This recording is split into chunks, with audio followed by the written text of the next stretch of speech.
July 13th, 2021, Tuesday of the 15th week in Ordinary Time.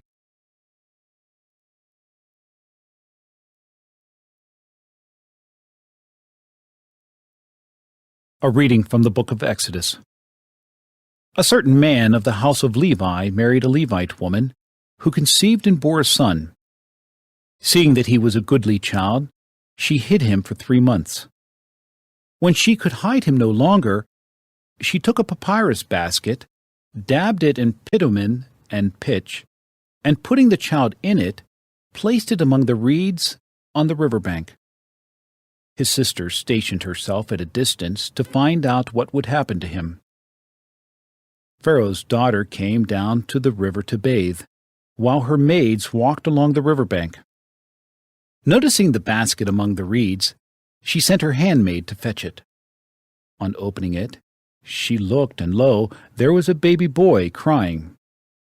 She was moved with pity for him and said, "It is one of the Hebrews' children." Then his sister asked Pharaoh's daughter, "Shall I go and call one of the Hebrew women to nurse the child for you?" "Yes, do so," she answered.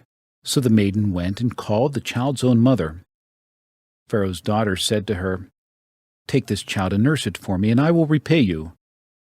The woman therefore took the child and nursed it. When the child grew, she brought him to Pharaoh's daughter, who adopted him as her son and called him Moses, for she said, "I drew him out of the water."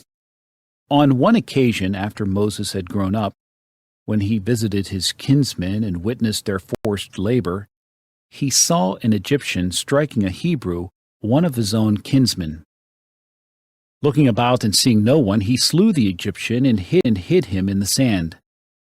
The next day he went out again, and now 2 Hebrews were fighting. So he asked the culprit, "Why are you striking your fellow Hebrew?" But the culprit replied, "Who has appointed you ruler and judge over us? Are you thinking of killing me as you killed the Egyptian?" Then Moses became afraid and thought, "The affair must certainly be known." Pharaoh too heard of the affair and sought to put Moses to death. But Moses fled from him and stayed in the land of Midian. The word of the Lord. The responsorial psalm. The response is, "Turn to the Lord in your need, and you will live." I am sunk in the abysmal swamp, where there is no foothold, and I have reached the watery depths. The flood overwhelms me. Turn to the Lord in your need, and you will live. But I pray to you, O Lord, for the time of your favor, O God. In your great kindness answer me with your constant help. Turn to the Lord in your need, and you will live. But I am afflicted and in pain.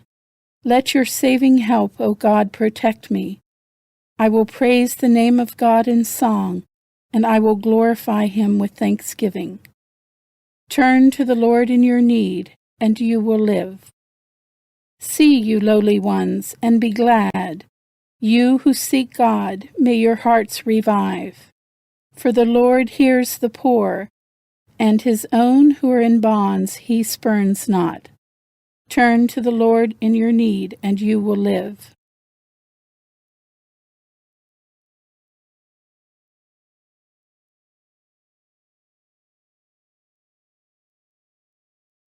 A reading from the Holy Gospel according to Matthew.